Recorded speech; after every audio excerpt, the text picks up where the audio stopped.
ദീപാക്ക, നിങ്ങൾ കാക്കുവിനോട് നല്ലോണം ഒന്ന് വർത്താനം പറഞ്ഞിട്ട് നിങ്ങൾ കാക്കുവിനെ എങ്ങനെയെങ്കിലും ഇങ്ങോട്ട് കൊണ്ടുവരി. ഞാൻ കാക്കു പറഞ്ഞതൊക്കെ കേട്ടോണ്ട് കാക്കൂല്ല നീ പറ്റൂല. കാക്കു പറഞ്ഞ മാതിരി തന്നെ കേട്ടാ മതിയെ അന്ന്. ഞാൻ എന്ത് ചെയ്യാനാ സെലീന? അങ്ങനത്തെ ദ്രോഹം ഞങ്ങളൊക്കെ ഓനോട് ചെയ്തത്.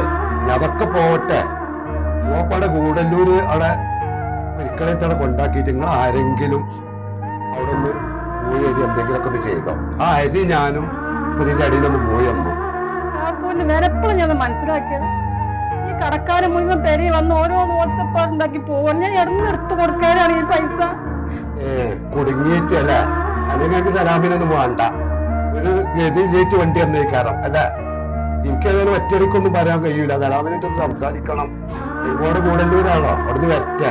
അത് മാത്രമല്ല അവനെ പങ്ങളതിന് സംസാരിക്കണം, ഒരാളെ ഏറ്റവും സംസാരിക്കണം. എന്നിട്ട് നമുക്ക് എന്താ വെച്ചാൽ പറയാം. ഇപ്പൊ പോയിക്കോ.